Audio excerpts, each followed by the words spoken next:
कंधार विमान अपहरण कांड 1999 भाजपा सरकार। कारगिल युद्ध 1999 भाजपा सरकार। संसद पर आतंकी हमला 2001 भाजपा सरकार। अक्षरधाम मंदिर पर आतंकी हमला 2002 भाजपा सरकार। अमरनाथ यात्रियों पर आतंकी हमला 2002 और 2017 दोनों बार भाजपा सरकार। गोधरा कांड 2002 भाजपा सरकार।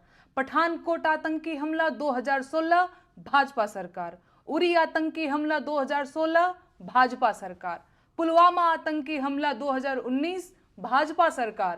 पहलगाम आतंकी हमला 2025 भाजपा सरकार। देश में अब तक के सारे बड़े आतंकी हमले भाजपा की सरकार में हुए हैं और भाजपा की सरकार आते ही देश और देशवासी सभी खतरे में आ जाते हैं।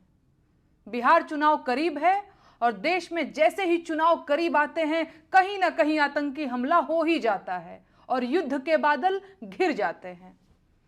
पहलगाम हमले के बाद से ही सरकारी कवियों ने पाकिस्तान के खिलाफ मोर्चा खोल दिया है और वीर रस की कविताएं पढ़ना शुरू कर चुके हैं।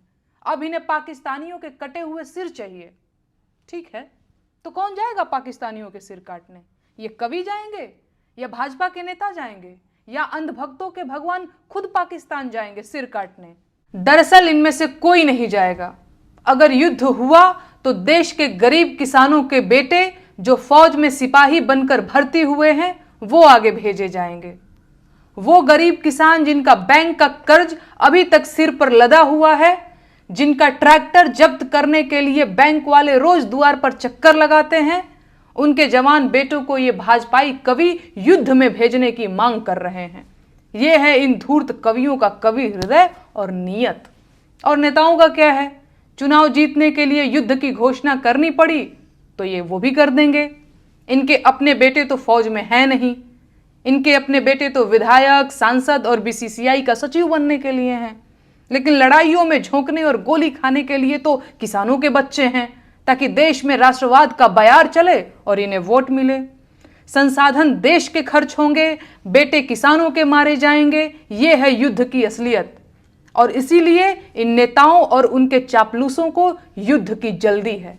जब भी चुनाव करीब होते हैं और सरकारों की हालत खराब होती है तो पड़ोसी देशों से युद्ध और तकरार को चुनाव जीतने के लिए हुकुम के इक्के की तरह उपयोग किया जाता है।